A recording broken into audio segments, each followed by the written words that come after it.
जिंदगी में हमने कभी नहीं देखा पार्टी लाइफ में ये हमारे कोई जीते हुआ कैंडिडेट जीतने का बाद सीधा चला जाता है टीएमसी लीडर को साथ मिलने के लिए। मैंने नहीं देखा और मेरा पश्चिम बंगाल में ऐसा घटना नहीं हुआ। बहुत दुख। अगर छप्पा वोट नहीं होता, अगर वोट में रिगिंग नहीं होता, हम बोल सकते हैं कितना सीट हम जीतते हैं।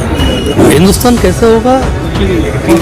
सेकुलर होगा। पंडित जवाहरलाल नेहरू को जब पूछा अम्बेडकर ने जो स्टेट अर्थात हमारे हिंदुस्तान को धर्म क्या होगा, तो पंडित जवाहरलाल नेहरू ने बताया था। नमस्कार आदाब, आप देख रहे हैं इंडिया न्यूज। मैं आपका दोस्त नूर आलम। आज ईद के मौके पे हम हैं कमेटी विधानसभा के एक्स एमएलए मानस मुखर्जी साहब के साथ। आज यहाँ पे एक छोटी सी ईद मिलन की प्रोग्राम थी जिसमें वो आए हुए थे। सबसे पहले मैं अपनी और मेरी पूरी टीम की जानिब से मेरे सारे व्यूवर्स को ईद का मुबारकबाद दे दूँ। दादा, आज जो ईद मिलन पार्टी में आया, ईद के खुशी के मौके पर क्या कहेंगे आप? सबको को ईद मुबारक। और सबसे अच्छा हुआ पिछले 3-4 दिन से मौसम बहुत अच्छा है। ये बात सही है, जब शाही मैदान पर नमाज होता था थोड़ा बारिश हुआ, लेकिन बारिश का बाद जो मौसम है आज भी वो भी अच्छा है।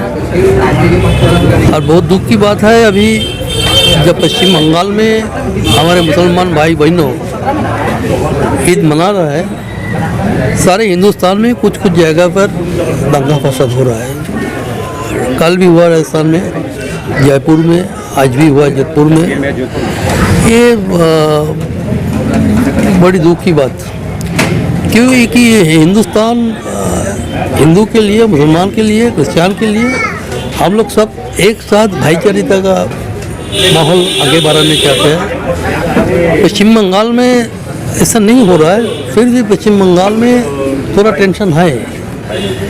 ये टेंशन के खिलाफ सारे सेकुलर फोर्स को एक साथ चलने पड़ेगा।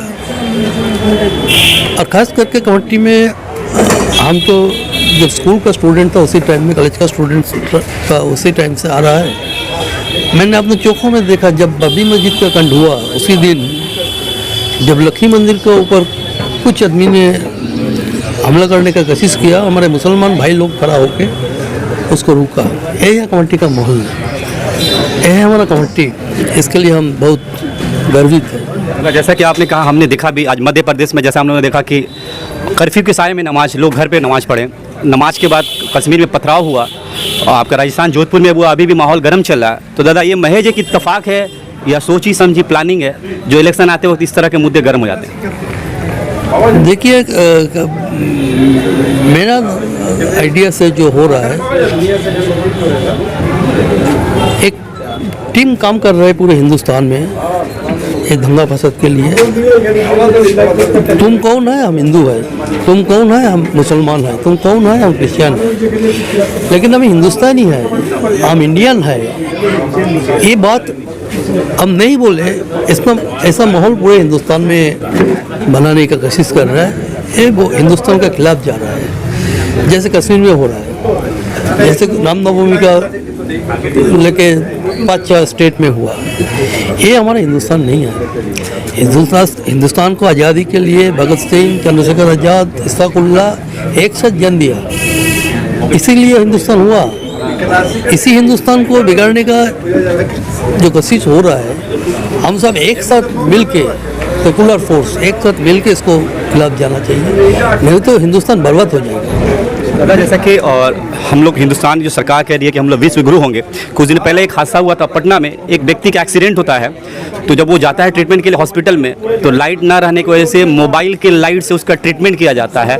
तो हम अभी इस स्थिति में हैं और एक तरफ सेंट्रल गवर्नमेंट दावा कर रही है कि हम विश्व गुरु बनने के कगार पे हैं। क्या कहेंगे सर इस बार?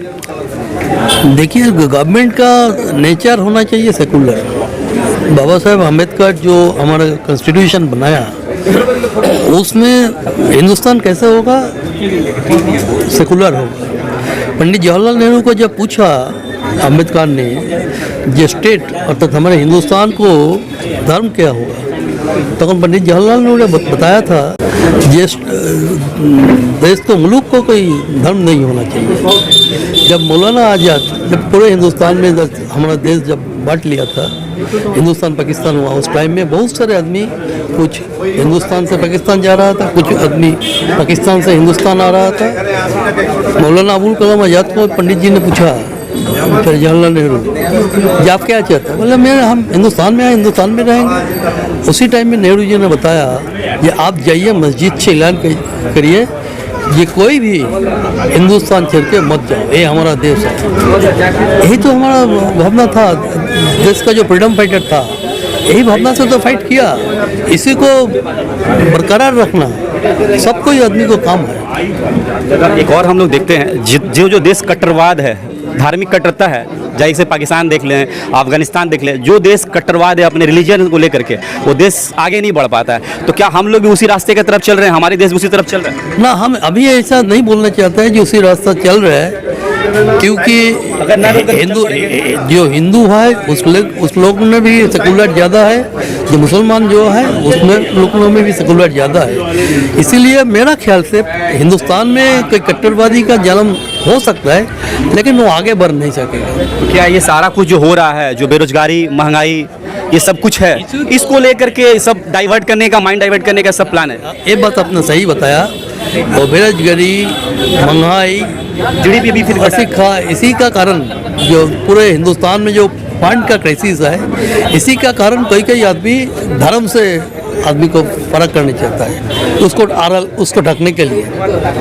एक सवाल आपके पार्टी की जानिब से, जैसे कि 2015 में जो म्युनिसिपल इलेक्शन हुए थे, तो सीपीएम के 5 कैंडिडेट थे, जो 5 कैंडिडेट सीट पे आपका कब्जा था। उसके बाद जो इस बार इलेक्शन हुआ 2022 में, जिसमें सीपीएम ने सिर्फ 1 सीट हासिल किया, और कुछ दिनों बाद देखा गया कि सीपीआईएम ने अपने कैंडिडेट को एक्सपेल्ड कर दिया। तो इस बारे में अगर आप कुछ रोशनी डालें तो। देखिए, मैं तो मेरा बहुत दिन से हम पार्टी कर रहा है, मेरा हो गया 55-56 साल हो गया मेरा पार्टी करने का। मेरा ज़िंदगी में हमने कभी नहीं देखा पार्टी लाइफ में जे हमारे कोई जीते हुआ कैंडिडेट जीतने का बाद सीधा चला जाता है टीएमसी लीडर को साथ मिलने के लिए। अब मैंने नहीं देखा, और मेरा पश्चिम बंगाल में ऐसा घटना नहीं हुआ। बहुत दुख की बात है, किसी को एक्सपेल करना बहुत खुशी का बात नहीं है, लेकिन दुख की बात है उसको एक्सपेल करने पर। अगर वो सोचेंगे जो गलती किया वो पार्टी में आ सकता है। अभी भी रास्ता खुला है? रास्ता तो सबको के लिए खुला है। आगे की रणनीति आपकी पार्टी क्या कर रही है, क्योंकि जहां एक सीट पे आप काबिज हुए थे, वो भी कैंडिडेट आपके हाथ से निकल गया था। आने वाले वक्त में सीपीआईएम अपने वकार को बचाने के लिए या अपने आप को बचाने के लिए और क्या रणनीति करेगी कि यहाँ पे लोग सीपीएम को फिर से दोबारा वो सीपीएम देखे जो पहले काम किया करते थे, इसके जो कॉमरेड रहे वो लोगों के साथ रहते थे, काम होती थी, लोग भरोसा करते थे सीपीआईएम के कैंडिडेट पे। अभी क्या ऐसा रणनीति मैंने आप लोग मतलब प्लान करने वाले हैं? देखिए, पहले हम लोग बोलता था कि हमारे पार्टी के कोई बिकने वाला नहीं है, कोई गाय नहीं है जो बिक जाएगा, कोई कुत्ता नहीं है जो बिक जाएगा, यही हमारा पार्टी है। लेकिन बहुत दुख की बात है कि अभी ऐसा हो रहा है। हमारे कोई एमएलए बिक जाता है, हमारे कोई काउंसिलर बिक जाता है, ये दुख की बात है। लेकिन फिर भी मुझे उम्मीद है, हम लोग का पार्टी का भी उम्मीद है। तो देखिए, मेरा बारे में सोचिए, हम जब 2016 में तीसरी बार जीता, 5 साल से चर्चा चल रहा था मट्टी में जे मानुस चला जाएंगे दूसरे पार्टी में। तो हमने बहुत दिन पहले ही बोला, मैंने आखिरी सांस तक वो लाल झंडा में थे, लाल झंडा में ही रहेंगे, लाल झंडा लेके ही हम बसने चाहते हैं। ऐसा ही होना चाहिए सीपीआईएम में। लेकिन अभी हमारे पार्टी में बहुत सारे आदमी आ रहा है जो पार्टी को देख के नहीं, जो हमारे आइडियोलॉजी को देख के नहीं। आपने पालीगंज बाई इलेक्शन हुआ, सायरा सलीम 30% वोट लेकर आई, काफ़ी अच्छा परसेंटेज रहा आप लोगों के लिए, तो उनका एफर्ट दिखा, कैंपेनिंग के दौरान भी रही। लेकिन उस तरह से क्या एफर्ट आप कमेटी विधानसभा क्षेत्र में भी आपके कॉमरेड्स लोग करने वाले आने वाले वक्त में, क्या जनता इस बात को पूरी उम्मीद रहे, यकीन रखे? आप ही लोग एक सर्वे कीजिए, जितना वोट खुद वोटर ने दिया उस पर कितना वोट बाया महाज को मिला, और कितना वोट हम म्यूनसिपल इलेक्शन में बोलते हैं। अगर छप्पा वोट नहीं होता, अगर वोट में रिगिंग नहीं होता, हम बोल सकते हैं कितना सीट हम जीतते थे। हम 4 नंबर जीतते थे, 5 नंबर जीता, 3 नंबर जीतने वाला था, 2 नंबर जीतने वाला था। कमेटी से 4 सीट हम लोग जीते थे। कल भी इलेक्शन होगा, इलेक्शन में फ्री एंड फेयर इलेक्शन होगा, पूरा म्यूनसिपल बोर्ड हम लोग का होगा। इसको ओवरकम करने के लिए कुछ ऐसा प्लान आप लोगों का? देखिए, अगर पब्लिक को नहीं मिलेंगे, पब्लिक को सपोर्ट नहीं मिलेंगे, पब्लिक नहीं आके सामने खड़े होंगे तो इसको अब मुकाबला नहीं कर सकते हैं, मतलब एंड क्योंकि उनका साथ पुलिस है, उनका साथ गवर्नमेंट मशीनरी है, उनका साथ जो इलेक्शन करने आता है वो लोग है। इसको खिलाफ लड़ने के लिए सिर्फ CPIM कैंडिडेट, सिर्फ मायावती के सपोर्टर वो लोग नहीं चलेगा। एक दिन तो मरना ही पड़ेगा। हम हर इलेक्शन में आएंगे, हम हमारा कीमती वोट हम नहीं दे पाएंगे। आदमी तो एक रोज सोचेंगे, एक रोज तो हिम्मत से लड़ेंगे, उसी रोज जीत होंगे। शुक्रिया दादा बात करने के लिए, अपना वक्त देने के लिए। धन्यवाद। सब कोई को दोबारा ईद मुबारक, अच्छा रहिए।